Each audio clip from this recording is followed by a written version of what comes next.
Bonjour à toutes et à tous et bienvenue sur le plateau de Charente Libre pour ce temps fort de la dernière ligne droite de l'élection législative partielle sur la première circonscription de la Charente. Sans aucune surprise et comme en juin dernier, j'accueille sur ce plateau René Pilato, candidat NUPES, membre de LFI, le parti de Jean-Luc Mélenchon, et Thomas Mesnier, étiqueté Horizon, le parti d'Édouard Philippe et membre de la majorité présidentielle. Merci à tous les deux de nous avoir accordé ce temps dans cette semaine très chargée pour chacun de vous. Vous allez quasiment devenir inséparables. Après les 24 petites voix de juin, on passe à l'épisode les 42 voix de différence en janvier. Vous portez pourtant deux visions radicalement différentes de la société et de la politique. Est-ce que ces scores très serrés sont, à votre avis, la traduction électorale des clivages de la société, enfin la traduction locale et électorale des clivages de la société? Monsieur Pilato. Bonjour Monsieur Karoum. Un clivage, oui, il est entretenu par la majorité présidentielle. On monte les uns contre les autres. Ce clivage, on va le déverrouiller assez facilement maintenant, puisque les gens qui souffrent tous les mois se rendent compte que, au-delà des mots, on a vraiment des décisions politiques à l'Assemblée qui rendent le quotidien de plus en plus difficile. Donc, au bout d'un moment, je pense que les gens vont sortir du clivage gauche-droite et ils vont revenir à un clivage partage des richesses, oui ou non. Nous sommes, nous, à la NUPES, pour le partage des richesses, et la majorité présidentielle nourrit toujours les mêmes et fait souffrir toujours les mêmes. Donc nous ne sommes pas effectivement sur des projets de société clivants dans un rapport gauche-droite, mais sur un projet de société clivant sur le partage des richesses. Thomas Mesnier, vous êtes en accord avec cette analyse ou non, je crois pas. Être inaudible pour une partie de la société, pas réussir à rassembler au bout de 5-6 ans, c'est un problème? D'abord, bonjour. Bonjour à vous et bonjour à nos auditeurs. Je ne crois pas d'abord... Le fait marquant du premier tour, et on s'y attendait, c'est l'abstention. Derrière cette abstention, il y a évidemment un sujet de méconnaissance de cette élection, de méconnaissance des contours de la circonscription, et c'est à nous aussi, à nous, à vous, à chacun d'entre nous, de faire cette campagne pour que dimanche la participation augmente, mais c'est aussi le fruit d'une colère qui fait que peu à peu les gens s'éloignent des urnes, alors même que c'est le meilleur moment, c'est le moment essentiel pour donner son avis. Alors, il y a un clivage gauche-droite dans notre pays, il y a un clivage gauche-droite dans la Charente, mais il y a aussi, et avant tout, je crois, aujourd'hui, un clivage entre les gens raisonnés, modérés, et les gens qui expriment de façon plus radicale, parfois extrême, une colère, qui peuvent parfois céder à des beaux discours, bercés d'illusions, là où je porte plutôt un discours de vérité, et les Charentais étant des gens raisonnés et raisonnables, je compte bien les convaincre et faire en sorte que... Radical, extrême, je pense que c'est pour vous, monsieur René Pilato, ou pour vos leaders. Je pensais que c'était pour l'extrême finance défendue par Macron et Mesnier, donc effectivement, sur ce coup-là, l'extrémité, elle est de leur côté. On peut dire tout ce qu'on veut, les gens ne sont pas dupes.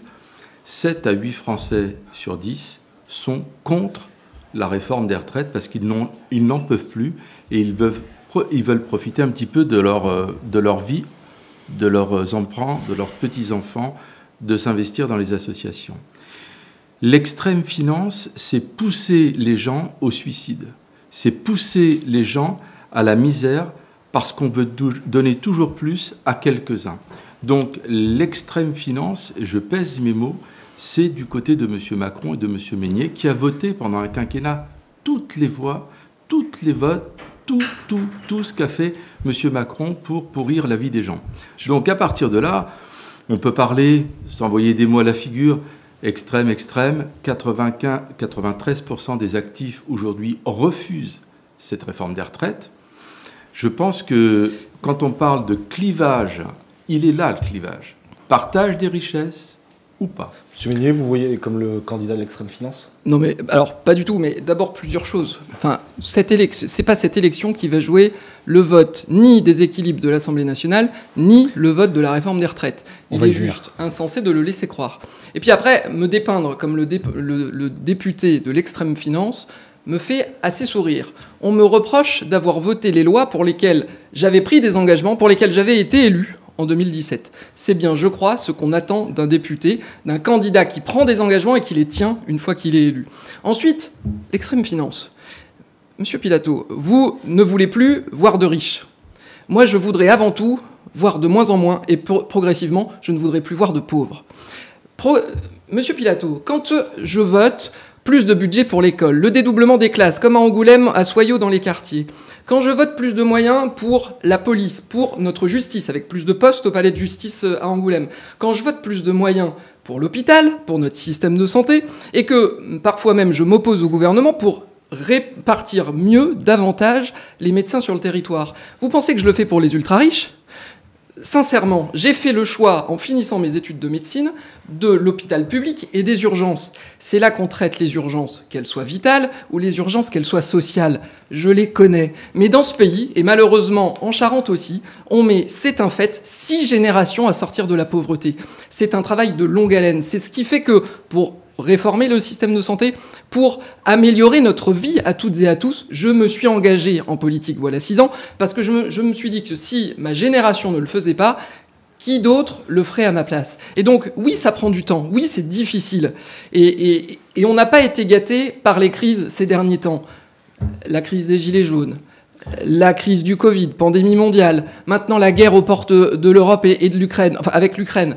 Mais les temps sont difficiles, et oui, c'est difficile, mais il faut trouver, construire des solutions dans le dialogue, porter des propositions, et lorsqu'on est élu, les appliquer. C'est ce que je m'engage à faire. Sur la répartition des richesses, je ne sais pas si vous avez lu ce matin l'édito de Maurice Bontinck, mais celui qui dit les inégalités se creusent de plus en plus, les richesses se concentrent de plus en plus, c'est ni René Pilato ni Jean-Luc Mélenchon, c'est Valéry Giscard d'Estaing en 2018, et qui s'étonnait que personne ne conteste. Alors juste après, il y a eu les Gilets jaunes, certes. Mais visiblement, ça ne fonctionne pas tellement. Alors c'est peut-être mondial, c'est peut-être pas que en France, mais les inégalités continuent de se creuser. Et tous les derniers chiffres qui sont sortis... je ne remets pas les choses en question. Je ne remets pas les choses en question, mais en l'occurrence, quand les différentes mesures dont j'ai parlé tout à l'heure, quand on supprime des impôts pour les plus modestes qui n'en paient déjà pas, mais pour les classes moyennes, on fait en sorte d'essayer d'améliorer le quotidien des gens et d'essayer de répartir les choses. Mais moi, ce que je veux dire, c'est que pour sortir les gens de la grande pauvreté, pour réduire les inégalités, ça passe d'abord par l'école, c'est la mère des batailles, par la santé et par le travail. Enfin, moi, je défends, et ça, c'est un fait, c'est une vraie différence entre M. Pilato et moi, je défends le modèle du travail par lequel on s'épanouit, par lequel on s'émancipe, par lequel on gagne sa vie. René Pilato, vous vouliez répondre ? C'est une grande blague. Il défend le travail, M. Meignet. Oui. Il ne veut pas payer les gens. Il les précarise. Il refuse d'augmenter le SMIC. Alors, au bout d'un moment, les discours, ça suffit. On parle de pauvreté. Il y a plus de pauvres depuis que M. Macron est au pouvoir. On parle de travail. On précarise les gens. C'est pas moi qui le dis, c'est la DARES, la Direction de l'animation, de la recherche, des études statistiques. Un organisme d'État. La DARES dit la chose suivante. Si on raisonne en équivalent temps plein, c'est-à-dire si les gens travaillaient tous à temps plein, on est à 25% de taux de chômage. Donc, qu'a fait M. Macron ? Il a précarisé totalement la société, il l'a ubérisé. Vous avez voté tout ça. Quand vous parlez de... Après, il l'avait annoncé à l'époque où il était candidat en disant « je préfère des petits jobs plutôt que... » Aujourd'hui, les petits jobs ne permettent même plus de survivre. Les gens vont à l'aide alimentaire. Donc... Monsieur Meignet, vous qui êtes pour le partage des richesses, c'est nouveau, mais admettons, vous avez voté contre le retour de l'ISF, vous avez voté contre la taxe sur les superprofits, et vous venez vous dire, il faut travailler 2 ans de plus. Je finis. 2 ans de plus, ça veut dire quoi ? Ça veut dire que rien que les actionnaires du CAC 40, il y a 15 jours, ils ont touché 80 milliards d'euros. Et à partir de là, si on regarde l'hypothétique déficit sur les caisses de retraite d'ici à 2030, c'est environ 10 milliards. Il suffit de taxer ces super profits à 20%, on a 16 milliards. Vous ne touchez pas les plus riches et vous dites aux plus fragiles et à ceux qui travaillent toute leur vie, vous n'allez pas avoir d'augmentation de salaire et vous allez travailler 2 ans de plus. Nous sommes, vous l'avez dit, sur 2 projets de société totalement différents. Pour en venir aux retraites, Thomas Meignet, vous disiez sur ce plateau, il y a à peu près 2 semaines que vous étiez favorable à la réforme des retraites, à la condition de revenir sur certains critères tels que la pénibilité ou le minimum retraite. Les 1 200 € brut et non pas net. Pour vous, le compte y est ou non? La promesse, c'était de 1 200 la promesse n'est pas 1 200 € brut, c'est 85% du SMIC, ce qui permet que lorsque le SMIC augmente, ce qui est le cas, il a augmenté au 1er janvier, le minimum de pension augmente progressivement pour les retraités pour maintenir le niveau de vie des retraités. Et je m'étais engagé de la même façon à faire en sorte que la réforme concerne aussi les retraités actuels pour que celles et ceux qui ont une carrière complète puissent bénéficier de cette augmentation. Ça va concerner énormément de Français, énormément de Charentais. Je pense par exemple à ma grand-mère qui a une retraite agricole. Elle sera concernée comme beaucoup d'autres. Et c'est ce que j'ai porté, c'est ce que mon groupe a porté. Et j'observe que le gouvernement avance en ce sens. Et élu député, réélu député, je compte bien faire en sorte que l'engagement soit tenu. Mais pour revenir un instant sur ce que vient de dire M. Pilato, sur l'impôt sur la fortune, il existe toujours, M. Pilato. Il existe sur les fonds qui dorment. Il existe sur les fonds qui dorment, qui ne participent pas à faire fonctionner notre économie. Ce qui a permis de relancer, de faire en sorte que des flux financiers effectivement bougent pour recréer de l'activité, pour recréer de l'investissement en France, ce qui fait que la France est devenue le pays d'Europe où les investissements augmentent le plus. Et c'est ça qui crée des emplois, M. Pilato. On va pas et par ailleurs, parce que M. Pilato répète régulièrement qu'il faut taxer les riches, taxer les super riches qui auraient... Alors il n'y a pas que M. Pilato, Oxfam le dit, Thomas Piketty le dit, Valéry Giscard d'Estaing le dit. Qu'il faudrait taxer les 585 milliards de grandes fortunes. À supposer que ce soit des fonds qui soient comme le trésor de Picsou à la banque. En réalité, ce sont les actions, ce sont les estimations de valeur des entreprises. Donc on ne peut pas les taxer comme ça. Mais combien de temps ça fait de financement des retraites ? Le corps dit qu'il faudrait 85 milliards d'euros par an. C'est faux. Pour progressivement financer les choses. Si on ne change rien, il faudrait que ce soit des financements de l'État. Ne dites pas de mensonges sur ce plateau. C'est vrai, ça pourrait être vérifié, ça aucun problème. Vérifié. Ça veut dire que vous allez financer ça en les taxant pendant 5, 6 ans, allez peut-être 7. Vous auriez mis des entreprises au tapis, les emplois qui vont avec, et on n'aurait pas réglé les mettez au tapis avec l'énergie en ce moment. De travail et de l'équilibre du financement de nos retraites et de nos protections sociales. On ne va pas faire un cours de macroéconomie. On l'a dit, vous avez deux visions totalement différentes. Alors, j'insiste sur un point, après on passe à autre chose, si vous voulez, ça ne me dérange pas. Tout ce que vous racontez est complètement, je dirais, hors sol, quoi. On a effectivement les inégalités qui se sont creusées. Tout le monde le constate, pas que René Pilato. Ensuite, par rapport à ce que vous dites sur les retraites, 1 200 € bruts indexés sur le SMIC, c'est dans le projet actuel du gouvernement pour les gens qui ont une carrière au SMIC complète. Donc, ça concerne, je crois, 48 personnes. Étude Mediapart. Donc, à partir de là, il faut arrêter. Et à chaque fois que vous avez présenté un amendement contre le gouvernement, il n'a pas été adopté. Donc, ce que vous racontez, votre capacité à faire quelque chose à l'Assemblée, elle est réduite à pas grand-chose. Justement, on va en revenir. Thomas Mesnier en a parlé tout à l'heure. Faire croire que cette élection locale va changer les rapports de force à l'Assemblée nationale. Bah oui, justement. C'est faux. Mais beaucoup d'abstentionnistes le disent. Ça sert à rien d'aller voter à cette législative partielle parce que ça ne changera rien au rapport de force. Ils n'ont pas totalement tort. Ils ont tort. Alors, allez-y. Ils ont tort.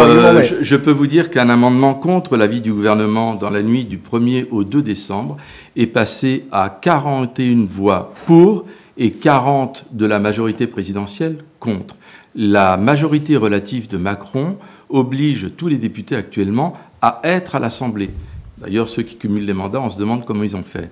Mais à partir de là, effectivement, on se rend compte que chaque voix de député va compter. Comme on est à la fin du 49.3, même s'ils vont nous inventer le 47.1 là, pour faire passer la réforme des retraites, de manière autoritaire, comme d'habitude, sans concertation, comme d'habitude, ils font semblant de consulter. Chaque voix de député va compter et va compter beaucoup. On a 3 législatives partielles. On va regarder ce que ça donne. Il y a d'autres législatives partielles. J'espère que la NUPES va en gagner quelques-unes et ça fera quelques-unes de moins pour la majorité présidentielle. À une voix près, c'est déjà difficile pour eux. Imaginez qu'on en gagne 5 et qu'ils en perdent 5. Ça fait 10 voix d'écart. Et ça devient très important.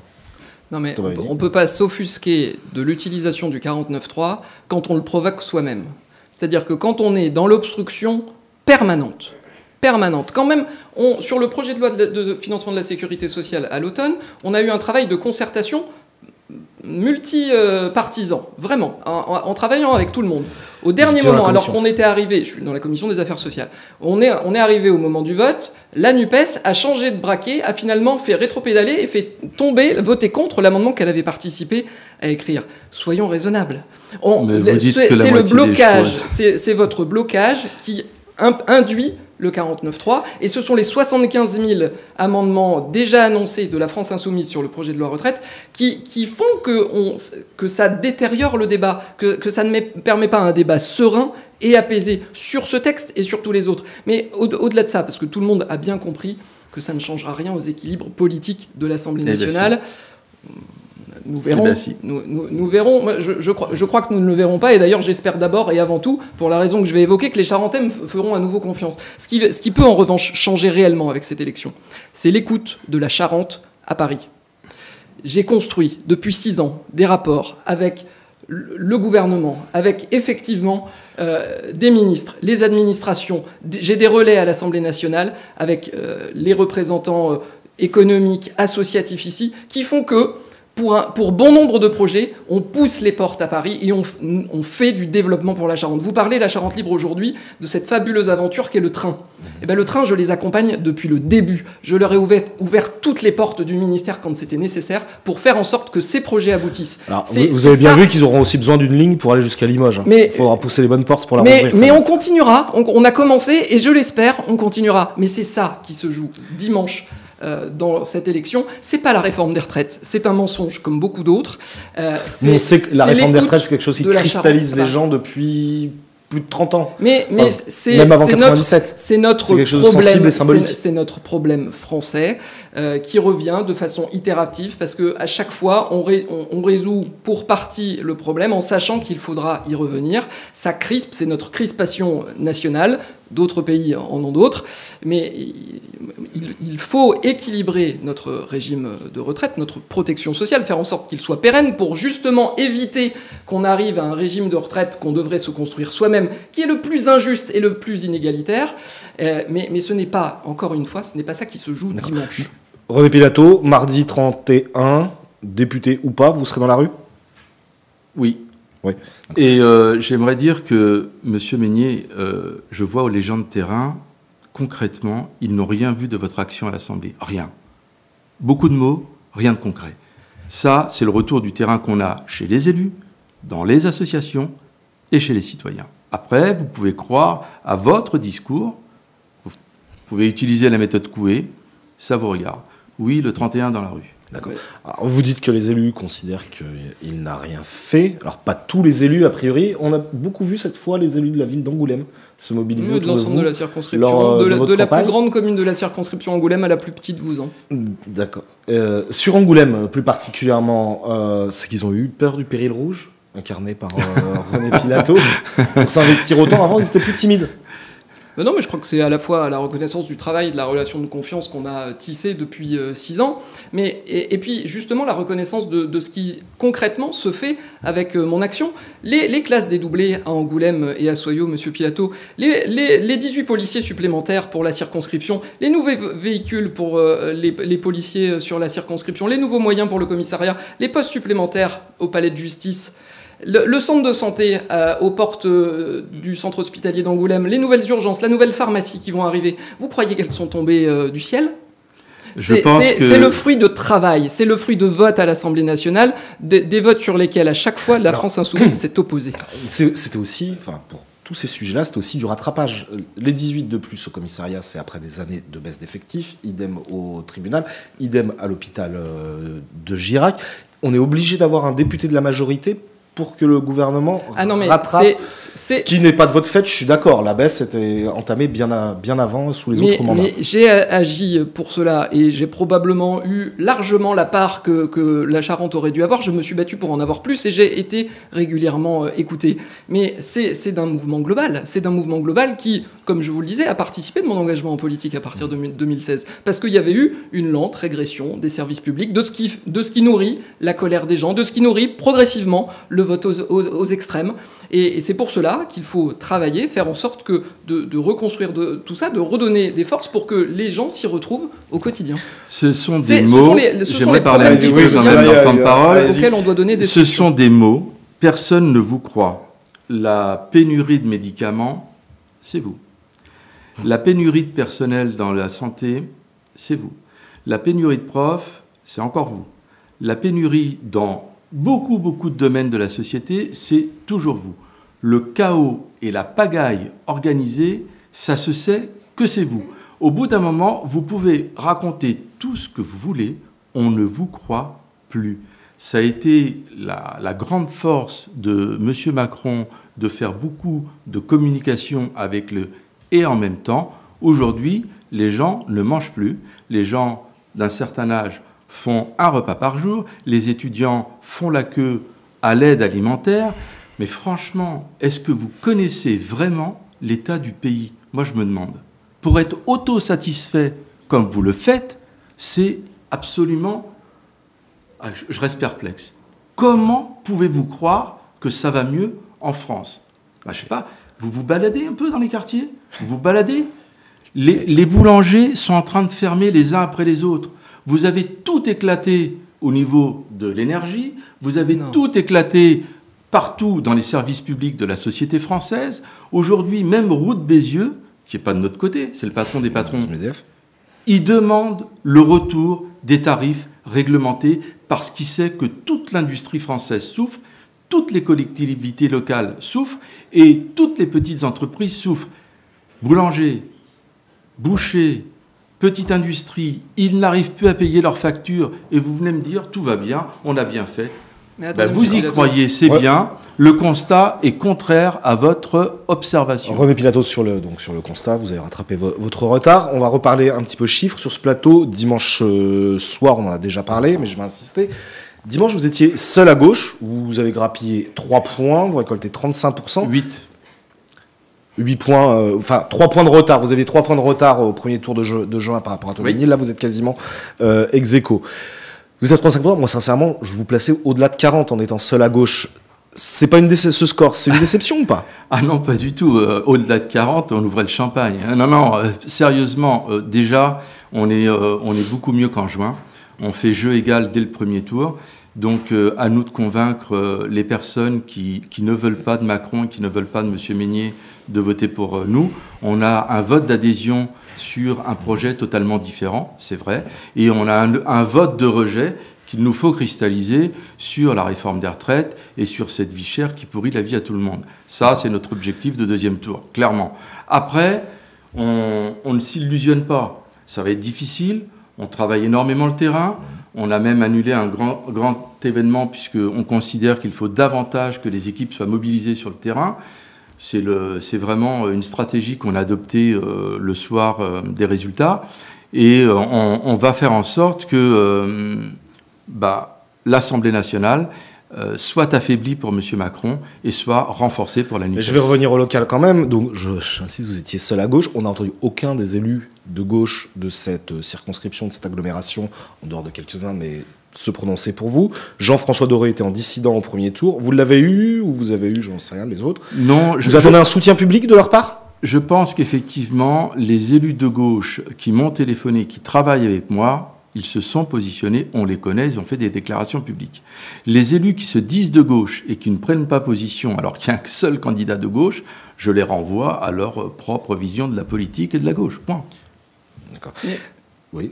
Peut-être, Monsieur Pilato, parce que des élus ou d'anciens élus comme Jean-Claude Violet, comme Martine Pinville qui est élu à Angoulême et à la région. Je précise que Jean-Claude Violet a été député PS sur cette circonscription et qui fait partie de vos soutiens et qu'on le voit régulièrement. Jean-Claude Violet, Martine Pinville, Philippe Bouty, cette gauche sociale, démocrate, humaniste, elle se reconnaît dans un discours modéré, de raison, elle sait les problèmes du quotidien, et elle veut y répondre sans grande illusion, sans faire passer des vessies pour des lanternes. Et donc, je crois, je l'espère, qu'elle se reconnaît en partie dans ma candidature et en partie dans les propos que je porte. Parce que je suis pas sûr que Philippe Bouty, Martine Pinville, je crois pas non plus, quelques-uns que vous avez cités se reconnaissent dans la politique du gouvernement. Je ne suis pas en train de dire qu'ils me soutiennent, je dis qu'on ne les a pas entendus soutenir M. Pilato. Mais quand on m'accuse de porter tous les malheurs du monde... D'y avoir contribué. La pénurie de médicaments, mais le problème se situe en Chine, M. Pilato. Le problème de l'énergie, c'est le sujet de l'accord électricité-gaz qui se joue au niveau européen, sur lesquels on est en train de travailler, la diplomatie française travaille. C'est dû au fait de la guerre en Ukraine, qui fait que les prix du gaz, le modèle allemand est monté sur le gaz, c'est sur ce modèle-là que les équilibres européens se sont faits, c'était basé sur le fait que le gaz était illimité et pas cher venant de la Russie. Guerre en Ukraine, le coût du arrêtez. Attendez, non parce que c'est intéressant. Quel regard vous portez sur la guerre en Ukraine, M. Pilato? Il n'y a pas de problème, je vais y venir, moi, mais vous racontez n'importe quoi. Quand l'Assemblée nationale a eu à se positionner sur le soutien à l'Ukraine, sur la condamnation de la guerre menée par la Fédération de Russie, j'ai voté le soutien à l'Ukraine et la condamnation à la guerre menée par la Russie. La France insoumise s'est abstenue. Je vais avoir deux réponses claires. Vous êtes incapable de planifier quoi que ce soit. Même l'Espagne et le Portugal ont compris qu'il fallait désindexer le prix de l'électricité par rapport au gaz. Ils l'ont fait, vous ne l'avez pas fait. Il y a une dérogation qui s'arrête en mai. Vous ne l'avez pas fait. Point. Conclusion. C'est magique, hein. Le mégawattheure, il sort de nos centrales à 42 €. Les opérateurs qui se gavent sur EDF par les traités européens le vendent 1 000 €. Et il y a Bruno Le Maire qui vient faire cocorico, on dit non, on va vous le limiter à 280, soit 7 fois plus cher. C'est magique ce que vous faites. Alors attendez, je finis. Et à partir de là, vous faites croire aux gens que vous travaillez pour les petits, pour les pauvres. Non, vous leur multipliez le prix de l'énergie par 7. Donc ça, on arrête. Si. Ensuite, par rapport à la guerre en Ukraine, depuis 2014, nos rangs disent qu'il faut faire une conférence des frontières.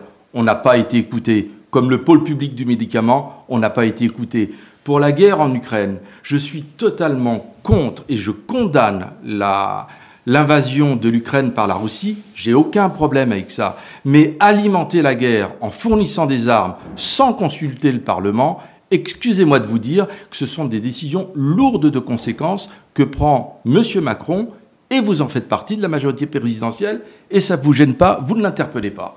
Donc, si vous voulez parler de l'international, il n'y a pas de souci. Mais regardez un petit peu comment se comporte toute la majorité présidentielle. Il laisse faire un bonhomme qui fait ce qu'il veut, qui ne consulte pas le Parlement. Donc, racontez pas n'importe quoi. Ça fait partie de son pouvoir de président, c'est la Constitution. Exactement, mais il peut consulter le Après, vous Parlement. avez une autre Constitution. Alors, il y a eu un débat et un vote au Parlement fin novembre. J'y étais, j'ai voté. Chaque électeur pourra regarder ce que vos amis de la France Insoumise ont voté. Ce n'est pas la même chose que ce qu'ont voté le Parti Socialiste et les écologistes qui ont voté comme moi. On est pour la paix. On n'est pas pour la guerre. Et du coup, après l'international, on va revenir aux petites affaires charentaises, parce que si les élus de gauche, ou certains élus de gauche de la circonscription ne se sont pas prononcés en faveur de Ramel Pilato, dimanche soir sur ce plateau, ni la candidate LR, ni le candidat centriste sans étiquette, Samuel Cazenave, n'ont appelé à voter pour vous. Est-ce que vous craignez un tout sauf Meignet dimanche sur ces gens de droite qui ont quand même encore un peu de difficulté à voter pour la majorité présidentielle? Moi, écoutez, je crois que quand on est charentais, quand on a voté pour Samuel Cazenave, on doit pouvoir de façon assez cohérente se retrouver dans ma candidature, de la même façon qu'on doit se retrouver de façon assez cohérente quand on a mis un bulletin pour Madame Clergeau. Vos réserves, elles sont en partie là? Mais elles sont... Moi, vous savez, je parle à tous les électeurs. À tous les électeurs qui se sont exprimés dimanche dernier et à ceux qui ont préféré rester à la maison. Parce que si on veut un député qui est engagé, dont le travail est connu et reconnu et qui porte ses fruits sur le terrain, contrairement à ce que voudrait dire M. Pilato, ce qui fait que la Charente est écoutée à Paris et qui fait que certains projets, comme celui dont on parlait tout à l'heure, est poussé avec l'ensemble des autres élus du territoire, eh bien, je crois qu'on peut se reconnaître dans ma candidature. Je crois que quand on est soucieux des problèmes du quotidien pour y construire de vraies solutions qui, effectivement, prennent du temps avec un discours de vérité, parfois difficile, parfois impopulaire, ben je crois qu'on peut se retrouver dans ma candidature. Et que je crois que quand on veut plus d'ordre, notamment dans l'hémicycle, et moins de désordre, ne pas faire en sorte que ce soit un peu plus une ZAD sur le côté gauche de cet hémicycle, on doit pouvoir se retrouver sur. Après, c'est aussi un lieu de débat. On ne peut pas demander à tous les députés d'être forcément d'accord ou de juste appuyer sur un bouton pour ou contre. Absolument, mais vous savez, contrairement à ce que dit M. Pilato, il m'est arrivé de faire passer des amendements contre l'avis du gouvernement. Et à chaque fois que l'intérêt général et l'intérêt des Charentais le nécessitera, je porterai. Contre l'avis du gouvernement, justement, on vous a senti ces derniers mois moins avocat de la majorité présidentielle et de la politique d'Emmanuel Macron. C'est une question de fond ou la déception de ne pas avoir été ministre de la Santé, comme certains y ont pensé, en début de quinquennat? Ma seule aspiration, c'est de servir les Charentais. C'est pour ça que je me suis présenté devant eux et que je ressollicite à nouveau leur suffrage. Non, tout simplement, quand je suis le candidat, le député des engagements pris qui seront des engagements tenus. De 2017 à 2022, grosso modo jusqu'au Covid, les engagements pris étaient tenus. Il ne faut pas s'étonner qu'un député vote ce pourquoi il a été élu.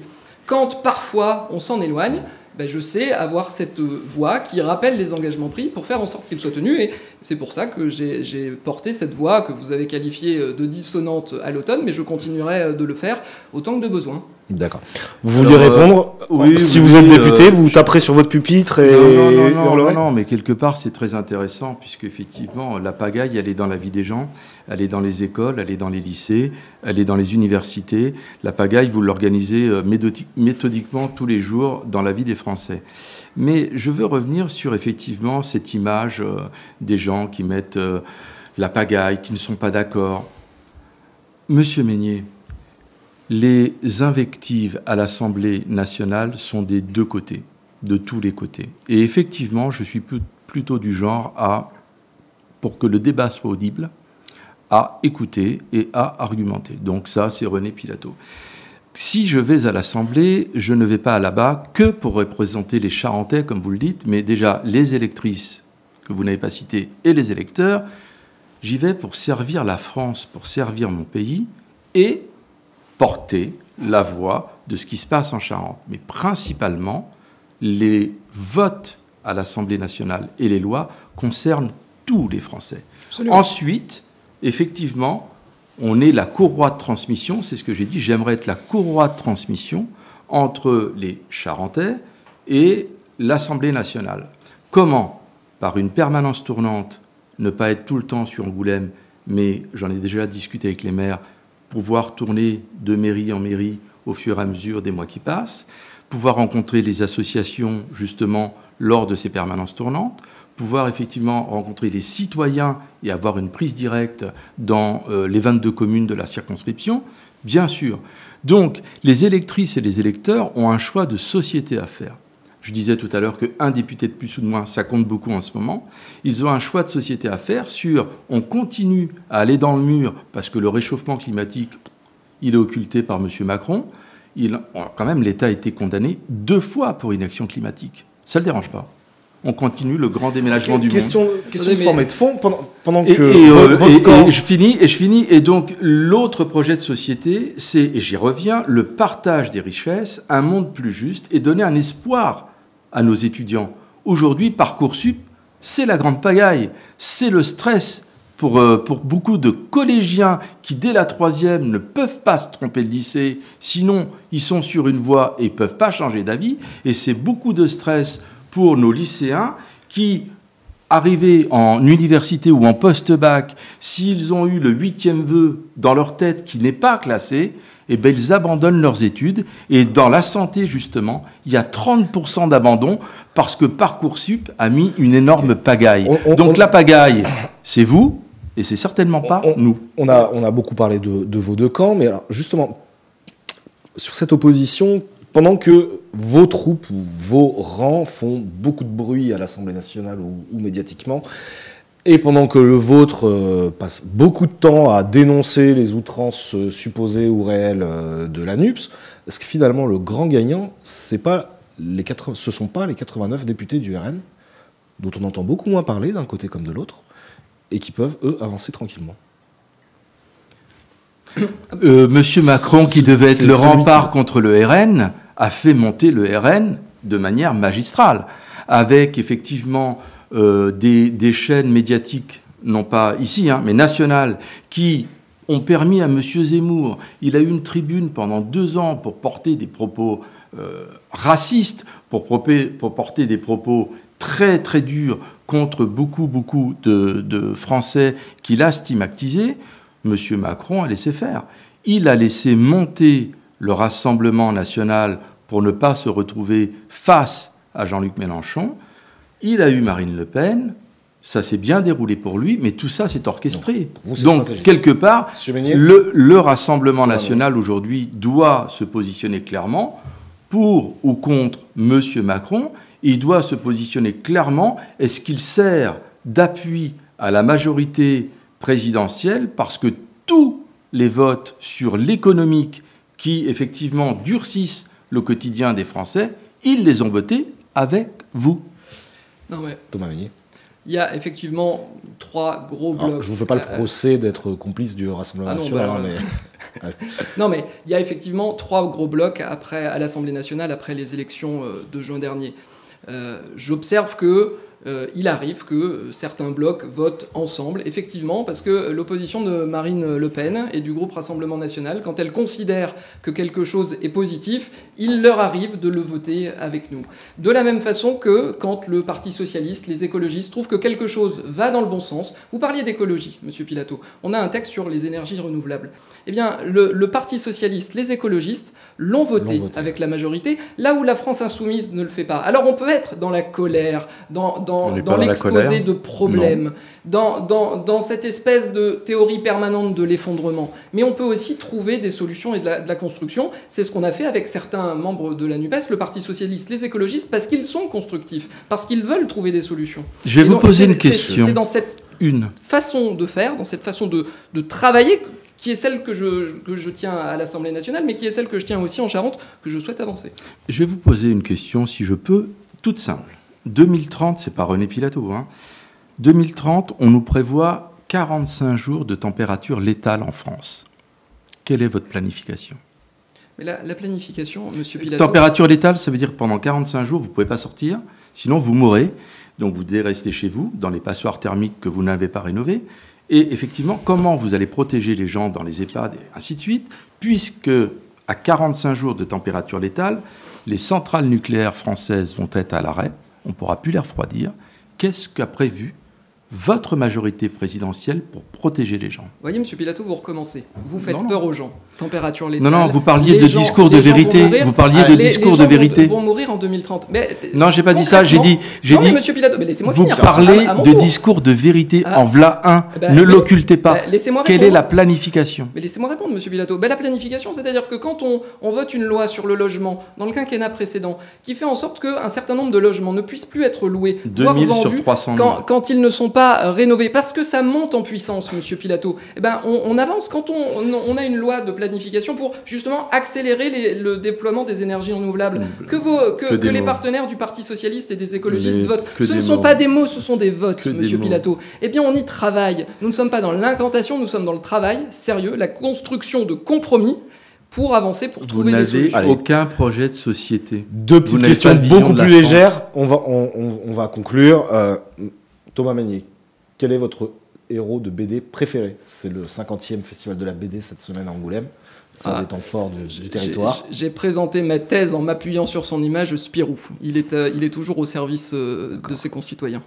Oh, moi, j'étais plutôt bercé par Astérix et Tintin, donc on est plutôt... Dans les classiques. Oui, dans le classique. Et allez, on va augmenter le niveau. Qui a été le premier grand prix du festival de la BD ? Aucune idée. C'était en 1974. Je vous aide, une salle porte son nom à Angoulême. Hugo, non. Ah non, ça c'était la première affiche. Oui, c'est la première. Et du coup, voilà, Franquin. Vous voyez, on peut rien y connaître et réussir quand même. C'est peut-être la maxime du jour. Merci beaucoup de nous avoir suivis. Vous aurez bien compris que donc vous avez 2 visions totalement opposées entre lesquelles il va falloir choisir. Le scrutin, c'est important, aura lieu dimanche de 8h à 18h sur Angoulême et 22 communes alentours. Vous êtes 83 000 appelés aux urnes. Résultat dimanche un petit peu avant 20h. Merci à tous et merci de nous avoir suivis. Au revoir. Et merci à vous. Merci. Merci.